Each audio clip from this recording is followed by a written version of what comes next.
In this episode of Man vs. Marriage, solving communication in all of your relationships. This is only going to be phase one, but this is where we are, and you do not want to miss it. We will be right back.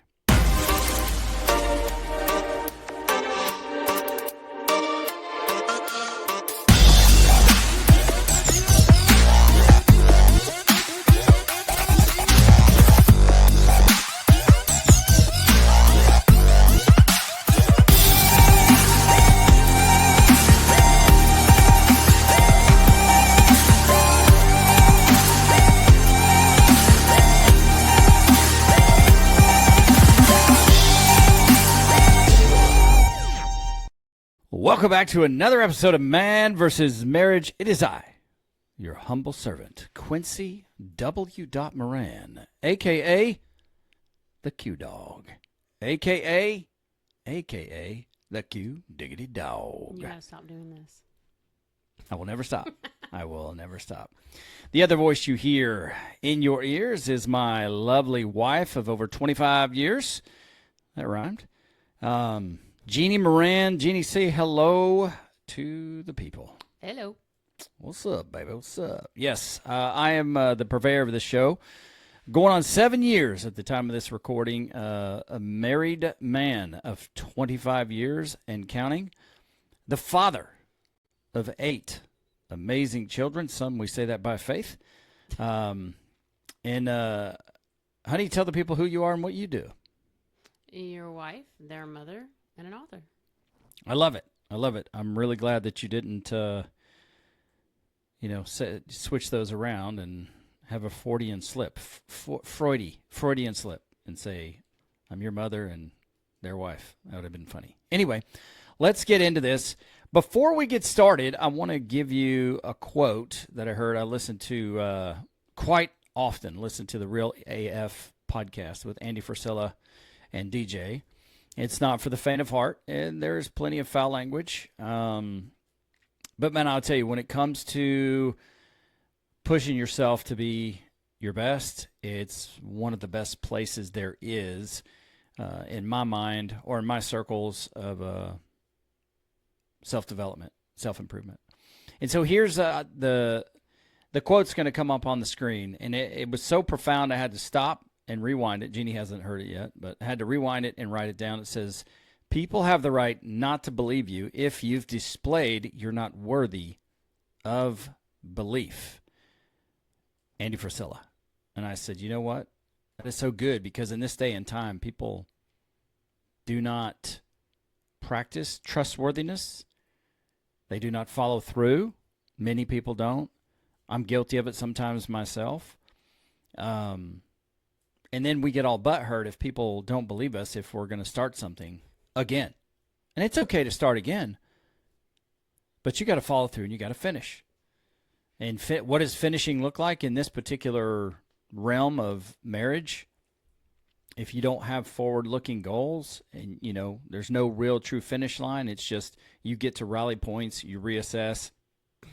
You get to rally points, you reassess, and then you start continuing on. You continue on the next leg of the journey. And so I thought that was a great quote. And make sure you know that you can email me directly, Quincy at mvsmpodcast.com. Thanks to those of you who use it. And thank you to those of you who have the courage to reach out and to start making your life and your relationships better. And hey, maybe you are listening and not reaching out, but making your life and relationship better. And to that, I say congratulations and God bless you. And we're here when you want to reach out. Lastly, I want to tell you about a contest that we're running, a sweepstakes, a contest. It's nothing official with small print. All you got to do is email Quincy at mvsmpodcast.com for your opportunity to win the t-shirt of your choice, hoodie of your choice, crew neck sweatshirt, whatever it might be, as it relates to all the brands under quincymoran.com/apparel. So just email me. Let me know you want to enter whatever this official contest is, and I will get your name in there, and then we We'll select a winner, and we'll announce you on the show if you like. And you will be able to go on, order your shirt, and in just a few days or so, get it and rock the brand. Okay, let's get into this. I made a claim as this show began, and Jeannie said it was a bold claim, and I said, solving communication in your relationships. And it is a bold claim. Why? Because you're solving it. I don't know. I think it's an evolving situation. Well, anything that evolves or grows, you have to be able to solve portions of it for it to continue. Okay, well, that's not how the title read to me. We are solving communication. Okay. And it will be written that way as a title.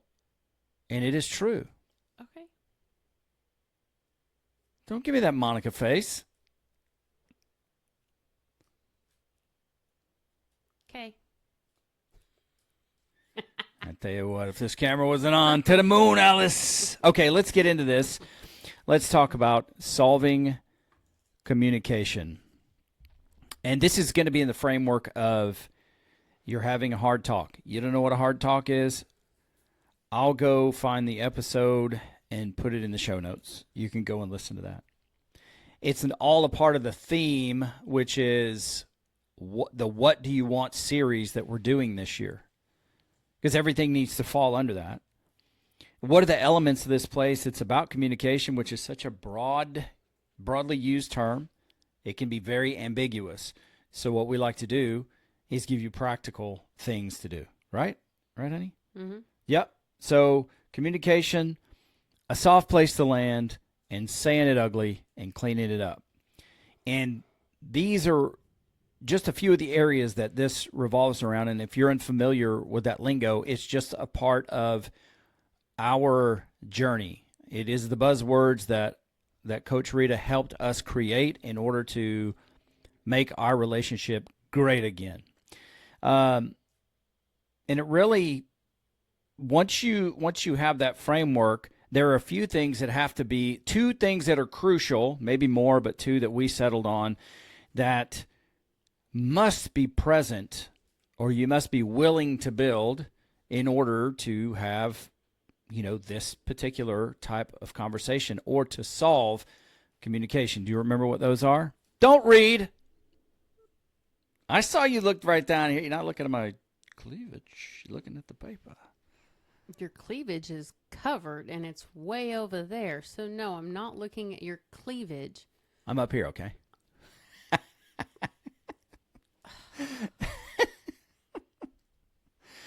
I'm not looking at your tits. Will you stop? Okay, so number one is trust. You have to establish trust. And establishing trust is a risk. Because it's likely, unless you're friends of ours and you're here watching this program because you love us, you've probably found this podcast because your relationship is in some kind of trouble or you're experiencing some adversity in your relationship.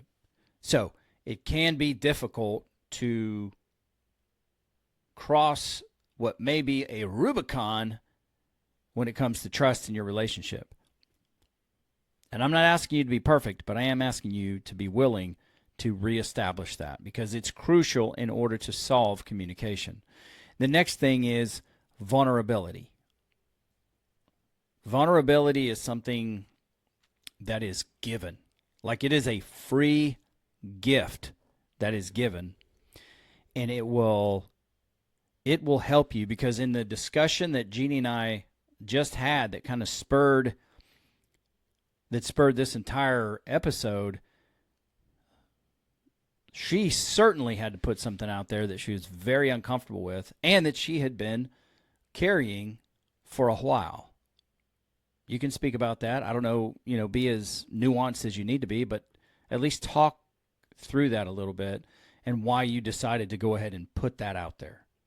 I really can't tell you why I decided to put it out there other than it's something that bugged me for a long time, and every time it comes up, it nags at me a little bit more, I guess. And it's been recent. I mean, it wasn't too long ago that it came up again, and then it just came up here the last few days, and it bothers me. And I guess we're at a place now where I just felt like I needed to say something. Good. I mean, I've spoken about it before, but I don't think we ever really got to the bottom of it. Not that bluntly, openly, and just like getting naked about it is kind of the thing. And so when I talk to you about that, what that requires, and I will be glancing down at my notes just because I want to make sure to give you the practicality of this.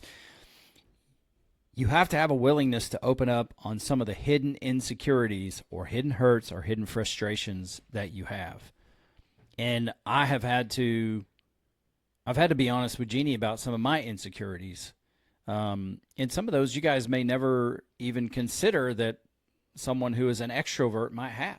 You never know what is actually going on within someone. And so I've had to open up to her about some very challenging insecurities. And the thing is that you're going to risk being vulnerable. So getting that information or receiving that information from your spouse, it demands that you treat it as sacred. Whether you agree with it, whether it is very off-putting, or you're like, not that either one of us had thought this. I won't speak for you. I didn't think it, but it's like, how dumb is that? Like, no matter what the thought is or how far-fetched it is, when your spouse is pouring his or her heart out to you, whatever that information is has to be sacred, and you must vow not to use it against your spouse. Because if you do that, if you use it in a way to manipulate, or you use it in a way to embarrass him or her, then you're running the risk of that part of their life being closed. I don't know about permanently, but being closed off. So you've got to treat it as sacred, and then work on talking through it. And I've had to talk about some things, on my side. Jeannie the other night had to get really deep and open up, and it was not this came through a check-in. Like, we've consistently been doing our check-ins like we committed to. And this check-in felt like it was going to be a routine check-in. It was something that happened that day. That's what spurned it.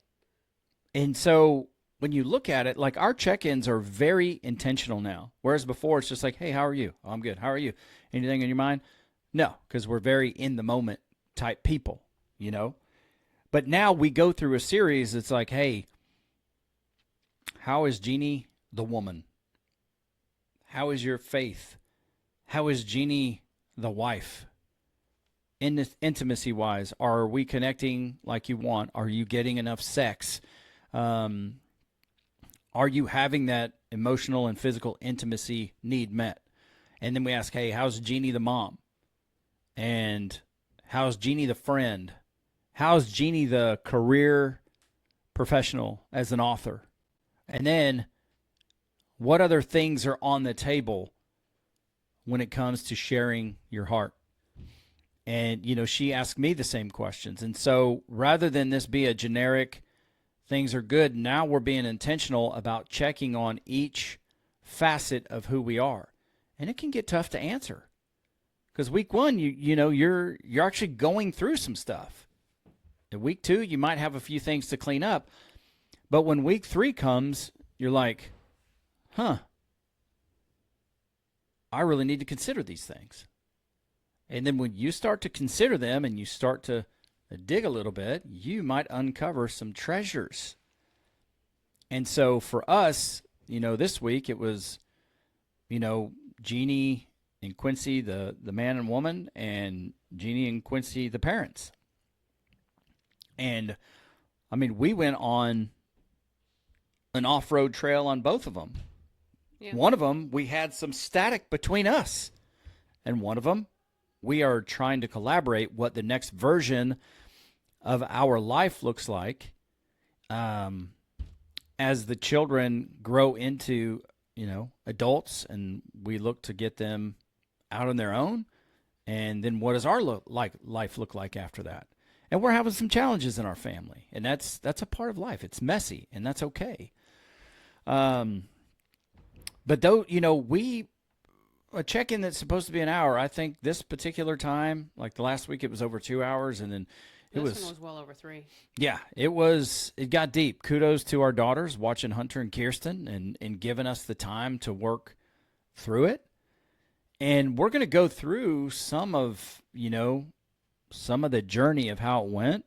I'm going to tell you. I'm going to give you behind the scenes on what are some of the things that went through mine and Jeannie's mind, because we actually opened up this time and said this was going through my mind as we started getting this heated conversation.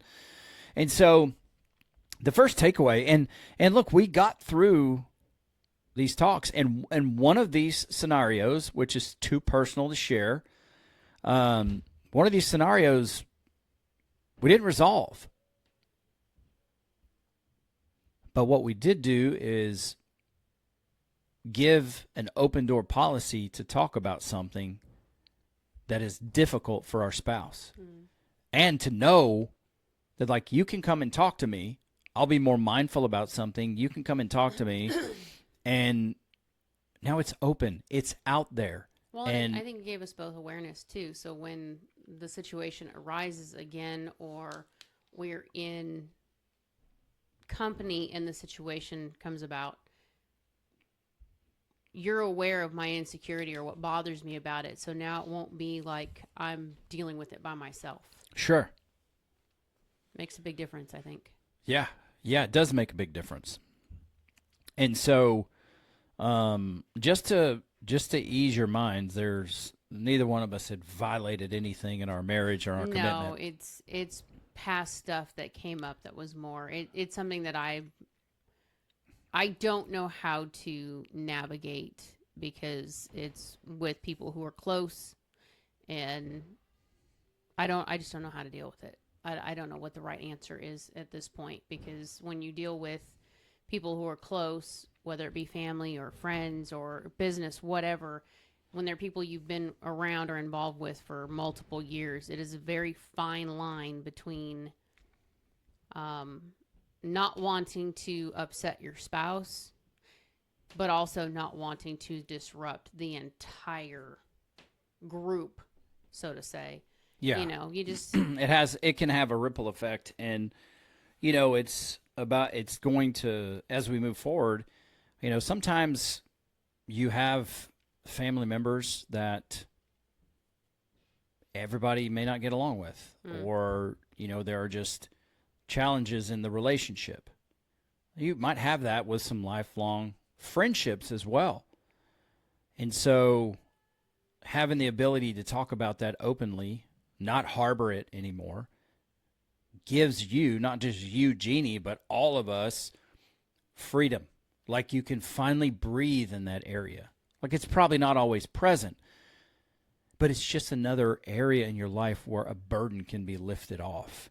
And so now we will talk through, we will explore. I'm going to pray about, Lord, where's your heart in this situation? How can he help you, and how can he help me? And how can we, look to maybe set boundaries, if you will, or like you've talked about, it might be something in you that needs to be reconciled. And same with some of the issues that I've had in the past. It might be something within me that needs to be reconciled. And what is it exposing? Like, maybe even a bigger situation, not to be too grandiose about it, but what is the work that God is doing in our life? And those are things that we look at. Matter of fact, in an episode coming up here pretty quickly that I haven't even talked to Jeannie about, we're going to explore that, because I really feel like the Lord put something on my heart to help myself, to help Jeannie, and to help you all. And so after we got done, we weren't done, but as we were going through this long conversation and things got very heated on a couple of topics, I got concerned. I was like, crap, we just went through this 11 days of no sex, kind of retracting ourselves with one another because we were both hurt. We didn't understand what was going on. There was frustrations there. Here we are, and are we getting ready just a few days later to start this thing again? That was my concern. Are we getting ready to hit another cycle this quickly? And one thing that I love that Jeanne said, because we actually created a new cycle, which is what we talked about in the podcast about, are you waiting for better? Is creating a new positive cycle in your relationship. So we've actually broken the old cycle and started something new that's healthy and good for both of us. Do you realize we did that? Mm. Good. I was hoping to drop some kind of a knowledge bomb on you there, and you'd be excited and surprised. Why would I be surprised when I help you create it? I don't know. You're just in awe of me most of the time. I was trying to create another moment there. Anyway, Jeanne said this. She said, I'm proud of us. We did use the tools this time. And that's a big deal because we've got all these tools, and sometimes we just don't use them. No, sometimes we just let life kind of dictate to us, and we forget that, we can sit on the phone with somebody else and coach through, but when we're going through it, sometimes it just doesn't resonate for whatever reason. It's like, oh crap, why didn't I do this? Why did we skip over that part? And this time both of us were very intentional on, especially because it was such a vulnerable topic. Yeah. Making sure, and we both had to do this several times. Okay, this is going to be ugly, but I don't know how else to put this. So work through it. And that's a big one. That I think that diffuses a lot for us. It does. In certain situations. And it's one that I'm actually proud of the most because our kids use it now too. Yeah. And even in hard talks with somebody that's not familiar with our dynamic and our family, they'll say, okay, I'm going to say this ugly, but I need you to just bear with me a minute. And I thought the first time I heard our daughter do that, I was like, holy crap. Okay, we've done something that's, it's not just comforting for us to diffuse something, but it's almost like a boundary that she's created for herself to say, look, I'm not trying to start crap with anybody. Yeah. Because she's not real good with words. She's not real good with expressing emotion yet. So as she's learning to navigate through, outside of us, she's not very good at opening up to other people because it's always been us. Well, she does, in fact, stuff her emotions down with all of us too, because she's got to be ironclad. And but she's getting to the point now where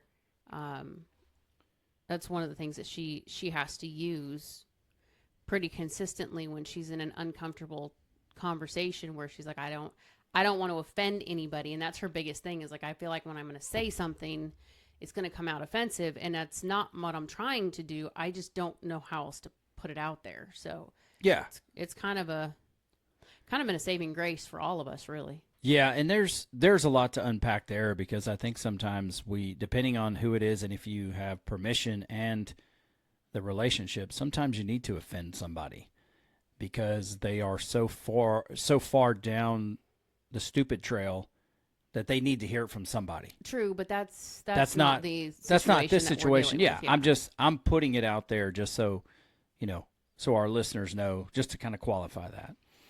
Now, one thing that was really big, and if you haven't heard the episode, which I'll link to that one as well, when I get my producer hat on, I've got to remember this stuff. If you haven't heard that episode, which I poorly titled, Are You Waiting for Better? I encourage you to go listen to it because we go through this check-in process. We put ourselves out there and talk to you about the commitments that we're going to make. And that, to me, is a big deal. Like when Josh and I did Moran Brothers, what I said on the camera wasn't for the camera. It was. And I wanted to keep my commitment to the viewer, to the listener. And it's important for me to do that now because I live my life in such a way like everybody's watching all the time because I want to be authentic. And so we made a commitment in that episode. We made a commitment to go first. And it really is derived from Jeff and Candace in that episode we did with them, which is I asked for, hey, what advice would you give, to people who are married, newlyweds or otherwise? And it was very simple, and it was loaded on Jeff's heart. Do the next right thing. Mm-hmm. And sometimes that can be incredibly difficult because we make it difficult instead of just taking action and doing the next right thing. And you mentioned that sometimes it's hard with us to use the tools. We can do it all day on calls. Well, that's because we're emotionally connected to our situation. Well, yeah, and it's, I don't know. Sometimes it feels like up until recently, because we've gone through a spell of the communication is different. It's not existent. It's just been different. And I think it's we allowed life to kind of run us again. Mm-hmm. And that is one cycle that you and I have to intentionally start paying attention to, because I think what ends up happening, and I'll use this example. We have graduation, and the month of May is just, or from the middle of April until the end of May is just packed with things. And no one kid is better than the other. She just had a lot of awards, her final ROTC stuff. It was all of her final, whatever this year is, and all of her awards, her recipient things. And we had made a commitment to not miss anything because it's the last one. And I think part of that, on top of you've had surgery and we went through the surgery, now we're on the backside of it, but the backside of it means you're back to traveling. We're back to full workload. I mean, it because this is something that Quincy and I, we understand, and it's not a grievance, but in a way it kind of is, because we know that when you go back to work, that means you're back on the road. Normal on the road for you is Tuesday, home Thursday. But because you've been out so much and there's so many big things that either you've missed or that are coming on the horizon, it's like, okay, well, I'm going to be gone. I have to leave Monday. I'm coming home at like 10:30 Thursday night. But he needs to be here Friday morning because we've got something with our kid, and he's adamant. He's keeping the commitments. It's just, it's that gap again. So it's trying to find our normal again. Mm-hmm. And I think in all of that, we just kind of let stuff go. We didn't really catch on to it. We knew stuff was going on. We always know when stuff is going on. When we're not on point, everything around here starts to shake a little bit. Yeah. Attitudes from other people start to piss us off a lot faster. Little things between you and I start becoming trigger points. When your kids can point out, I think that's what tipped it. The first thing that tipped it for us is we had a heated discussion in front of the kids over something, and it wasn't really a big deal. It was just the way you responded. I wasn't mad about it. It was like, whatever. It was a heated moment. But to our girls, for our girls to come back and go, Dad doesn't usually respond to you like that. Like, we didn't like that. And for them to come to you with it and say, something's off. I think that was the first, over the last couple of months of, oh, okay. Now I know we're off because they caught it. And we're usually pretty good at making sure that if we have something going on, we try to take care of it before they catch it.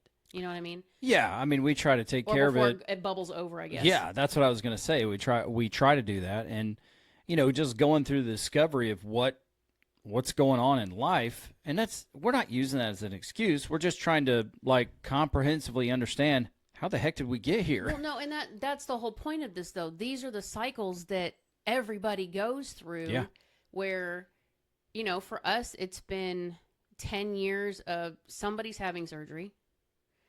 Somebody's job is changing somehow, whether it be me starting writing or your job shifting positions from this to that. And then from traveling from home to work to traveling from home to another state. Like, it's just, for the last 10 years, it has just been a consistent cycle for us. Mm-hmm. And we've had 7 graduations over the course of the last 5 years. Mm-hmm. So each year we're talking about, we've got somebody graduating, we've got the finals, we've got this and that. But because they're all back to back, mm-hmm. it is a cycle that we've formed. And now that we're on the last one, graduating, and then the next graduation will be college for a few of them. Yep. But they're all in different time frames. They're not going to be back to back to back. But now that we're looking at that side of life, I think it snuck up on us. But we had a lot of things since January, end of December, that have been emotionally charged. Not necessarily between you and I, but just overall. Yeah. Emotionally charged, mentally draining, physically draining. And we've been trying to keep the connection at the same time. And we're just kind of, at one point, I think we were just kind of holding on to a couple of threads because it's really all we had to give. And it doesn't, the funny part is the sex was still there. The intimacy was still there. The conversation was a little bit different. The connection was a challenge too. Well, that's what I'm saying. The conversation was a little different, so the connection wasn't exactly what it normally is, but it was enough that we were kind of getting by. But I think that's where we lost it, was we were getting by, so we were just kind of like, okay, well, we're good. We're not great. We're not better, but we're good. And that's not what we agreed to. Yeah. Yeah, and that's why in hindsight, when we look back, we're going to look at this adversity that life provided for us and some of the things we caused, and we are going to be better for it. We're going to be better. Mm-hmm. And as a result, the listeners who take advantage of our mistakes or just our journey, they're going to be better for it as well. And in my heart, that's where the goodness of God comes in. That's the beauty of this one, though. I mean, as much as I don't like heated conversations that can we don't really fight. Like, we don't go for the jugular. We have certain rules, things that we just don't do when we argue. They're non-negotiables for us. But it keeps the arguments from going from a heated debate to, attacking each other. Mm-hmm. But this time, because we had just had this other conversation over the intimacy and the connection issue, and we set a new rule and just said, okay, we're gonna be first, and we're not gonna wait. We're going to, when we see something, we're going to address it immediately. Yeah, we're gonna say something, and we're gonna go first. We both made that commitment. And so when we were having this conversation the other night, things kind of got a little. They got heated, but more than anything, I think we just came to a point where we're like, look, this is not something we're going to resolve today. Yeah. This is, and for a specific Jack, I hope he's listening to this episode, because it made me think of some of the stuff that him and his wife have been going through. And it's like these patterns of conversation that come up from old stuff or things that we're processing through. This is something that I have been working through for 15 years. But in the last, I would say 5 to 6, it had been more of a frustration for me. It was something that was like really getting under my skin at this point. And, but I would bring it up once in a while when it would present itself. I would make a comment, but I didn't actually talk through it. I didn't process through it because I don't know why it's there. And for me, in the place that we're in now, one of the conversations Quincy and I have had to have is I have to tell him ahead of time. I don't know if I'm almost 47. So I don't know if it's my emotions and my hormones are doing their thing, because I don't know what part of that we're in. My experience with perimenopause, premenopause, whatever the hell it is not the same as the other women in my family. Mm-hmm. So I don't have a comparison. Kind of like I had triplets and nobody else did. There's no one to ask. Mm-hmm. They don't know. I don't know. We're going to go along on the four-wheeler and we'll see what happens. But I have to let him know. I don't know if this is something that is my emotions going haywire, if this is something that I actually need to be emotional about and allow myself to process. Yeah. Or if this is something that I have stuffed because it's an emotion I just don't want to deal with. Yeah. And I'm really good at certain things. I can shove that crap way back there and wait. And then when it goes boom, we figure it out. Yeah. But this didn't feel like one of those. It felt more like I need to process through it, but I just haven't allowed myself the opportunity to process through it because life. Yeah. This is not something that is like in front of my face every single day. So it's not something that I think about every single day, but when it comes up, it pisses me off. Yeah, and in my mind, it, like we talked about, this is the beauty of the new version, the newest version of the check-in. Because if we're going to honor each other in our commitment, then we're actually going to look at how we're doing. Mm-hmm. And I'm in a place in my life, like I gave my life to Jesus Christ at 13 years old. And it's taken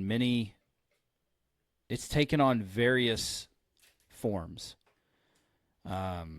Just from where it started and my understanding of who he is and the word. And it's grown. And I'm to the point in my life where, like, my ambition is surrendered to whatever his purpose is for me. Mm-hmm. That's what matters most. Even to the point of making it hard to decide what I want to do with my life. And so where I am now, I'm constantly, if I could paint a picture for you in prayer, just like Superman pulls open his suit so you can see the S. Well, I'm pulling my heart open the same way and saying, Lord, search my heart. Like David wrote in the Psalm, he's like, search my heart. See what's in there. And if there's anything in there that's not a benefit to me or our relationship, help me wash it out. Mm-hmm. Because I want a pure heart. I want a pure heart towards him and what he would have us do as a family and what he would have us do in ministering to other people, whether it's on this podcast or in life. But I also want to have like a clean and open heart towards you, because a lot of what we're talking about simply has to do with your heart's position on something. And so that's where I am in our relationship. I prefer to empty it. Like, let's put all the jewels on the table and find out, where in this pile of jewels are the fraudulent ones? Where are the ones that aren't real and authentic? And let's pick them out. And then let's put them back, put the real ones back in. I just don't want any counterfeit in my heart towards God, towards you, towards my children, towards anybody. I just want it open. And so, like, that's where this is. So I'm committed to living by the words that I say. Well, that's why I was saying when we were going through this that I was hoping that certain Jack was listening, because we made an agreement in the last argument to be first and speak up. And this time around, what we did, which you were the first person that came to our mind when we were having this conversation. I was like, this is cool, because we were able to say this is a topic that, yes, we need to discuss it. Yes, we need to process through it. I need time to just air it out in pieces until I get the full picture of what it is. Mm-hmm. But it allowed us to say, okay, we know this is a hurt. We know this is a problem. We know this is something that needs to be addressed. But we also know that right now, we're not going to fix it. But now that we're both aware of it, whenever it springs up, we're both aware of it. We're both more sensitive to it. We're both more acute to what's going on. And Quincy now has permission to address when it pops up and say, okay, wait, time out. Have we come to a new place in this? Do we need to talk this through again? Is something better, something worse? So that it doesn't just keep coming up and bringing old crap in. But it does allow us to put a pin in it for now, because I don't have an answer. I don't know what that looks like yet. And until I actually have the time to process it myself, I don't want to keep hashing it back and forth. I don't want this to continue to be a conversation that we're not seeing eye to eye on. We can agree to disagree at the moment, but we're both aware that it is a problem, so that if it does come up, we both agree, say something, address it quickly, so that we know, okay, wait, this is showing itself. Do we need to talk about it now? Do we need to get some time away? Like, how do we need to address this? Right. But it also means that I'm not just throwing it out there, continually telling you over and over and over the same crap, because we're not seeing eye to eye on this. We know we're not seeing eye to eye on this. Yeah, I think the other part that is such a benefit is now you're not looking at situations through that lens, because you've identified, you've actually had the freedom to talk about it. And so, maybe I was wrong on the episode. It might have been the episode about, stop wrecking your marriage and the cycles there. Because the other episode about, do you want better? That's where we did the check-in. So, stop wrecking your marriage is where, we both committed. Like, we came to the conclusion in the episode, this is what we have to do, even though we had made that conclusion a year prior and not used it in this scenario either. But one of the things that I look at is that no matter what it is in life, when you say that you're going to change a habit, something that you've been doing a certain way for a long time, it might be easy the first couple days. Like, it might be, you feel good. You are gaining some momentum. But rest assured, and I'm not saying look out for it, I'm just saying be aware that when you start a new direction in your life, life is going to challenge you. Now, here's the fact, is that challenge was likely coming anyway. With great certainty, the challenge was coming anyway, but it's nothing that you would notice because you were going with the flow. So it's something that you kind of had acclimated to. It's a here we go again moment, or maybe you don't even recognize it, but your spouse is all jacked up inside because the cycle just keeps coming. But in this situation, since we were faced with it such a short time after, and then we used the tools, it gave us the opportunity to create a new path. And so when you look at these challenges, they can actually be an opportunity for your good, because the more you do something, whether it's in the negative or to the positive, the more familiar you become with it, and then the more you act in confidence with it. So the next thing that comes up, if we internally say, I committed to say something and to going first, the more you do that, the more confidence you have in going into a situation when it gets difficult, that we are on the same team. We are in this together. This is what we committed to do. And so, like, you're exercising that muscle, so you wait less and less. And that's a beautiful thing that's come out of this. So this particular situation gave us the opportunity to really test our mettle and say, okay, are you going to do something different this time? And whether we made the commitment or not, this was going to happen anyway. So I'm not saying it's like you're changing and then all of a sudden God or the devil or the world is coming against you and there are times when the devil comes against you. But I'm saying that these things are a part of the routine because it's the cycle you're in. And now you have the opportunity to correct the course. Like, you got the car pointed in a different direction, but until you face this thing again and you overcome it, just one more time, a little bit more each time, you're not really moving in that direction. So, and thanks be to God that we are moving in that direction. Mm-hmm. And it was uncomfortable for me. I was frustrated. I was nervous that we were getting back into this cycle, but I was like, dude, you committed to this. Don't be stupid again. And so I think once I brought that forward, I don't know, the atmosphere just changed. Because I was like, man, I'm concerned about this. And then later, you were concerned about the same thing. And so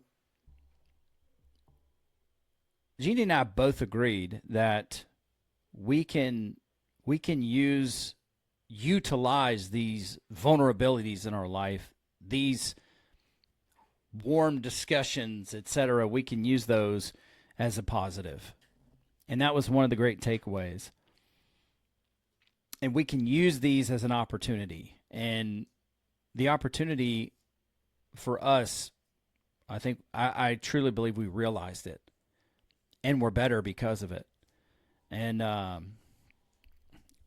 with so much that's changing, in our life right now, we can do nothing more to help ourselves than to use the tools that we have and honor one another by honoring our commitments that we make, even if it's uncomfortable. It's okay that it's uncomfortable. The growth happens in the uncomfortable. Do you understand what I'm saying there? Not to think that I'm being scholarly, but do you understand what it means? Do you understand what I'm trying to say when I say that growth is in the uncomfortable? Yeah. Okay. What's your takeaway from that? Well, you don't improve if you're not tested. Yeah. I always go to this, when I was born, I think I was like 21 inches long, and now I'm 70 inches. And I'm sure for my skin, as my bones needed to grow, I'm sure it was uncomfortable. They call it growing pains. But it's necessary in order to achieve your physical makeup. So you go through the uncomfortable parts. If you go to the gym and you exercise, you know that you are ripping and tearing muscle, and that's uncomfortable. But that process, you rip and you tear and you heal back stronger. And we do that in our life. So where the discomfort is, where the uncomfortable is, where the challenges are, that's where we grow. And there are things in your life that you're harboring. They're in there. If you think of it like a house, it's a closet somewhere. It's a corner somewhere. It's a junk drawer somewhere. You don't know exactly what's in there, but each time you take a peek in there, it is a conglomerate of multiple things. And when you are set on doing some spring cleaning, you're going to find things in there that you did not realize you put in there. They've been missing for a long time. They've been taking up space.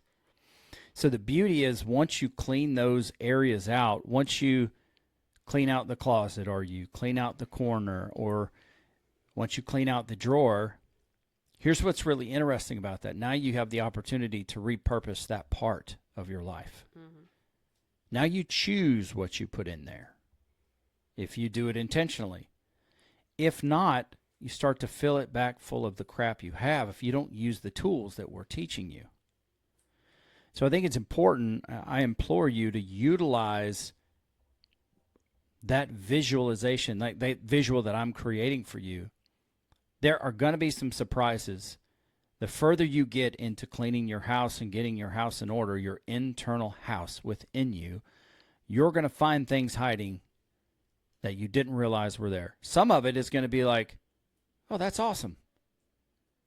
Don't you just love it when you find $20 in your pocket or somewhere? It's like, dang, $20, I'm rich.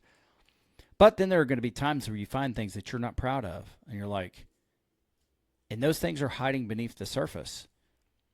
And then there are situations in your relationship and you get some wild hair or you have a reaction and you don't understand why you're reacting so intensely. That's because you have things hidden in the closet. But just take heart that in these areas in your life, once they're clean, now you get to fill the closet or the corner or the drawer. You get to fill that with things that support you in a very positive way. You choose what goes in there.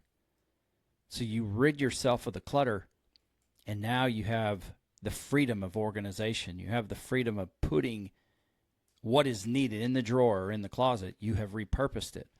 And that's what we're doing here. And so there's a lot of beauty in that.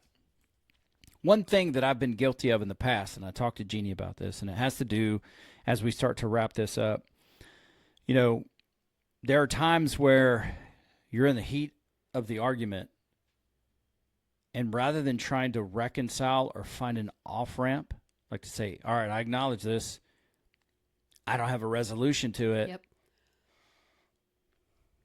Woman. Let's find somewhere to pull off at a rest stop and figure out, you know, what the next leg of this journey is going to look like. A lot of times we'll just try to say enough to where the fire gets put out. And that's another contributing factor why you go back through these cycles again, because you're not actually reconciling and creating new actions. You're just saying enough to shut each other up. It's a really bad plan. Really bad. Because you're not being honest in your relationship. You're not honoring your spouse. You're not honoring your commitment to your spouse. And so years ago, you know, the Lord was really challenging me. And I actually got this, you know, one day at work as I was trying to grow as a professional. And here's the saying, and I actually put it, you know, in some of my materials when I was teaching people at work. It's, don't do enough to get by. Do enough to get better. And if you take that philosophy and you apply it to these areas and other areas of your life, then you're not going to unintentionally coast through life, which is an intention. But you're going to be intentional about getting better in these scenarios, and you won't just say enough to shut somebody up. You'll actually embrace the commitment you made to your spouse. And you may not be able to reconcile it in that moment, but you can find an off-ramp so you guys can get a break and know that eventually you're going to get back on the road to discuss that. And so I think as we just finish this episode up, I think it's extremely important to really hold true and fast to your commitment. And when we talk about, you know, solving communication in your relationships, that's what we're doing, honey. Believe it or not. This is solving our communication issues, things that we've had in our life for such a long time. And the fact is that when it all comes down to it, we have the tools, we have the program,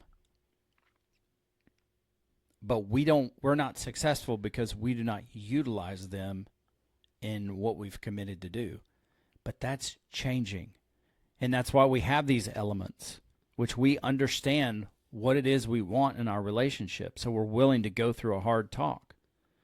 We understand that communication, like true communication where we're both speaking and we're understanding, like we're able to digest the needs and the wants and the desires of our spouse. It's an incredible deal. And that we've created a soft place to land so that we can say stuff to one another without fear of like total embarrassment or retribution. And then we understand that some of those times it may be so difficult to say what needs to be said that we have to use the caveat of, hey, I'm going to say this ugly and then I'll clean it up. And it's through that willingness for us to exchange that dialogue, our willingness to hear the other person out, our willingness to understand that we don't have to be right, but we want to do what's right for our relationship, that we establish trust. And the more you establish trust, the more vulnerable you can be with your spouse. But that vulnerability has to be treated as sacred. Because if you violate that, it's highly likely that your spouse is going to close that part of their life off to you. Mm-hmm. Now, Or fire back. maybe both. And so I'll take you back to, maybe you have been trying to change or saying that you're going to change. Maybe you've been saying you're going to make some commitments. Maybe you have said, I'm going to start and I'm going to finish X, Y, and Z multiple times, and you're frustrated because your spouse is no longer buying into it. I'm just going to throw this back up on the board. People have a right not to believe you if you've displayed you're not worthy of belief. And there are a few words you can interchange in there. I mean, you could just plug the word honor in there. And that'd be hard. People have the right not to honor you if you've displayed you're not worthy of honor. And so what honor and commitment do you have to your relationship? Get off your telephone and get into the conversation with your spouse. Get off your computer and engage in your relationship with your wife and with your children. Facebook and X and Instagram and everything else that comes along with it, it's going to be there tomorrow. There's no guarantee that your spouse is or that your relationship is. Because I heard a statistic that was staggering. I got to go find it to make sure it's true. It came from a very trustworthy source that 87% of people who separate, the other spouse had no idea it was coming. That's not to scare you. That's to give you a statistic that is alarming. And what's the reality? And look, we have a Jack right now. Is doing the work, man. He's doing the work. And what a difference 3 months can make. You don't right all the wrongs, but what a difference 3 months can make in such a short amount of time. And it's so encouraging because you understand that, 3 months are this good while we're still healing. Imagine the momentum we gain when we've come and our wounds are now scars and we can press forward into our relationship. And it's like you're rediscovering each other. And look, in times past, here's the icing on the cake. Jeanne and I were still able to come together and make love that night of the argument. And that's a win for us. We use a little bit of humor to lighten the load for one another. And then that connection, like once you are so vulnerable and you have connected and you found a place like an off-ramp, and though the situation is not reconciled, but your spouse knows that your heart is open, there's an open door policy. I can come to you about this anytime I need to, and you are going to treat it as sacred. Dude, the sex is in overdrive. The connection during that sexual experience is in overdrive because now your heart's open to each other. It's one less thing you're holding back. I think that was a milestone for us. I really do.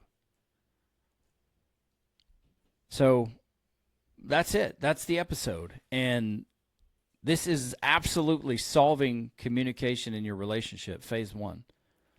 And if you agree, great. If you as a listener disagree, great. Reach out to me. It's pretty easy to get in contact with me, Quincy at Manvsmarriagepodcast.com. Love, anything else over there? Nope. Think we covered it all? I think so for now. Excellent. Don't forget to use the email address if you want to get into this contest about winning a free shirt or free Man vs. Marriage Family Famous Quincy Moran gear. Send me an email, Quincy@MVSMpodcast.com. Make sure that if this show, because this show has touched your life, given you something to think about, caused you to laugh, helped you open your heart, improved your relationship with your spouse, your friends, your family, share this episode.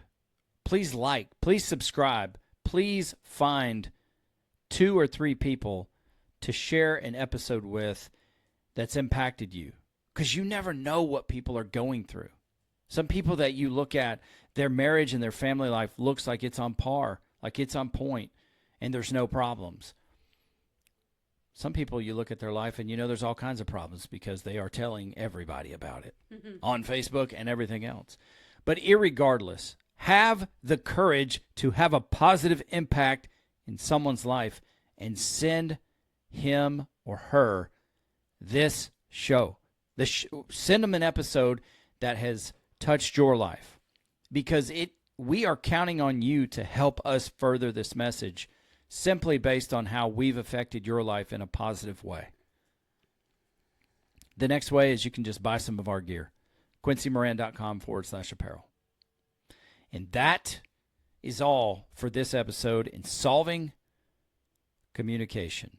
She is my lovely wife, Jeanne Moran. I am Quincy Moran. There's 2 AKAs to go along with it. AKA number 1 is The Q Dog. Yeah, baby. AKA the Q Diggity Dog. Did you want to say that one instead? No. Yeah, I think you did. No. You're feeling it. No. The Q Diggity Dog. No. Q Diggity Dog. No. Q. The Jeanne Diggity Dog. No. No, huh? No. The Jeanne Diggity Bug. No. All right, cool. That's it, everybody. We hope you enjoyed this episode of Man vs. Marriage, the podcast.